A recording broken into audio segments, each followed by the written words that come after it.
Hello, and welcome back to my channel, friends. Today we are going to talk about 9 mistakes to avoid when you are coming to Canada, or even for that matter, when you are planning to study abroad. As a study abroad advisor and consultant, I always get these questions from my students that what should I do to ensure that I meet all the requirements, to tick all those boxes, and also to make sure that I lead a good life and I'm able to pay off my debt, or able to give my parents a really great life.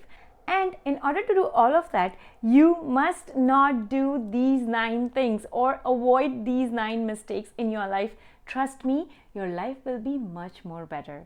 So without further ado, let's begin. Alright, but before that, as you already know, hi, I'm Hiral Sejpal. If you're landing on this page for the first time, then hi. I make videos about working abroad, studying abroad, and I live in Canada, so you'll be also finding Canada vlogs on my channel. I also have another channel where I make daily vlogs about my life in Canada, also the travel vlogs. So if you're interested in just watching something feel good, then head to that channel. The link is in the description box below.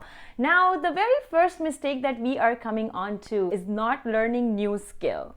I cannot emphasize how much I have come to grow as a person after coming to Canada. I came to Canada 9 years ago as a student, and I always thought that after studying, my life is set. I will just get a job and then progress within the job and then live a stable life. But that is not true, my friends.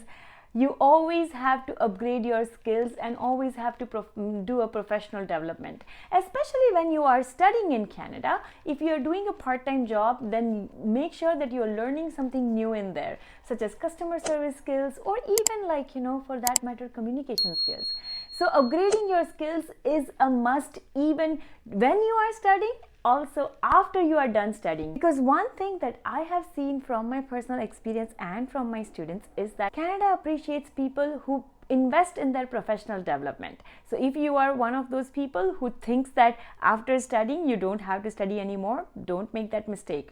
Always try to learn something new and invest in learning new skills. The second mistake that oftentimes I see students doing is not making connections, or just staying within the same group. Now, there is nothing wrong with staying within the same group or developing lasting relationships or friendships.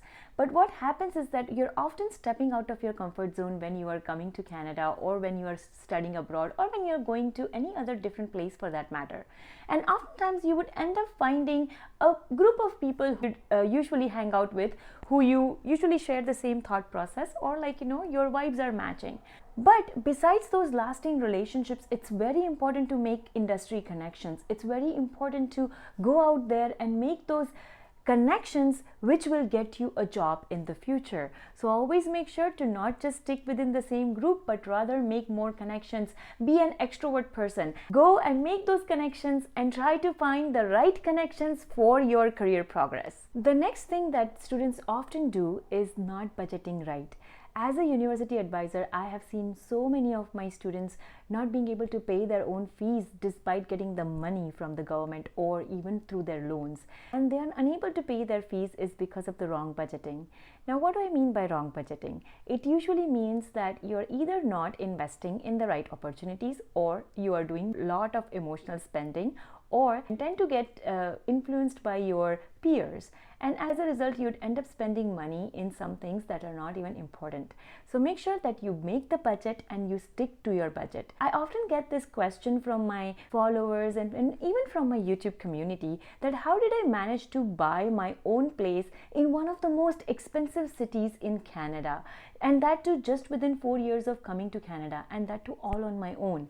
And I often answer them with that there are several factors, right? And one of it is the right budget and investing in the right stocks. I use 2 apps for investing, and if you want a complete different video in terms of how to go about investing, or what did I do, or how can you save more money, let me know in the comment section below. But right now, let's just come back to budgeting.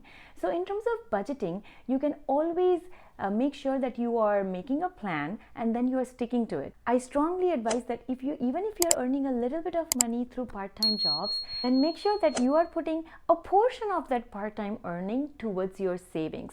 And that savings should not be just reliant in your savings account. You can always use robo advisors such as Wealthsimple or Castrate. I use both of them and they are really great. And I have put the link in the description box below in case if you want to check it out. But budgeting right is very important. Now, talking about part-time jobs and talking about budgeting or money. Oftentimes I've seen that my students would end up working a lot of jobs because they don't want to let their parents pay for it, or they want to pay off their debts as soon as possible. So one is not budgeting right, the immature type students. Another one is way too mature type students and ending up working a lot of jobs. Now again, working different jobs is not a problem. You can always work, but always make sure that your priority as a student, especially if you're coming to Canada or in any other country, is to make sure that you are studying well and that you are scoring well. Because even though people say that the employers do not look at your grades, sometimes that could be a selling factor for you to get a job. So make sure that you are not taking up a lot of jobs, but rather making sure that you are prioritizing and only taking up jobs that are directly related to your career, or if not, then perhaps service industry related jobs, because they can give you customer service experience, which is highly regarded in any job here in Canada. Now, since we are on the topic of money, let's talk about spending your GIC amount. If you are coming to Canada and if you have a GIC, then every month you would be getting certain money from the government, because of course it's coming out of your GIC.